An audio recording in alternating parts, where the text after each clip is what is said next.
oui, donc qu'est-ce que vous demandez aujourd'hui? Nous, ce qu'on demande, c'est une remise à plat du dispositif sur les rythmes et puis évidemment que soit mis en place réellement un chantier sérieux de refondation de l'école. La refondation proposée par le ministère, nous l'avons voulu, mais elle n'est pas à la hauteur des attentes. Donc on voit bien que ça dysfonctionne. Il y a des manquements, il y a des choses qui ne vont pas. On voudrait plus de postes pour les enfants en difficulté, plus de postes RASET, plus de postes pour plus de maîtres que de classe, et puis une remise à plat du dispositif qui est mis en place pour la semaine de 4 jours et demi,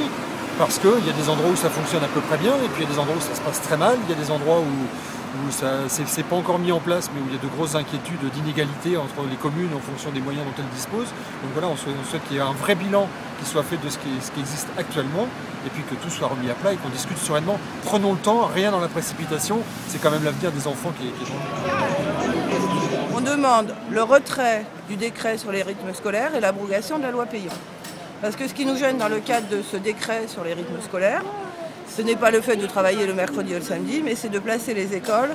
sous la territorialité et sous l'égide des mairies et l'inégalité de l'école selon les territoires. Nous, l'éducation, elle doit rester nationale, avec un statut des personnels national et une égalité des chances pour les élèves qui soit financée d'un point de vue national.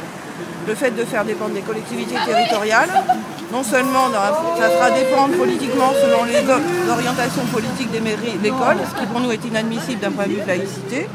Et deuxièmement, par rapport aux moyens qui seront dégagés envers les enfants, ça sera une inégalité totale entre une commune de 300 habitants en zone rurale du Pays de Caux qui n'aura aucun moyen pour mettre en place des activités et une commune du type de Rouen qui peut dégager des moyens bien différents, même si on constate qu'à Rouen, ça ne se passe pas vraiment bien et qu'on a de plus en plus d'ingérence des élus politiques dans le fonctionnement des écoles mêmes, dans la gestion du matériel qui était dévoué aux écoles, où là, ils tentent de nous récupérer du matériel qui était des moyens de fonctionnement propres à l'école pour les activités périscolaires.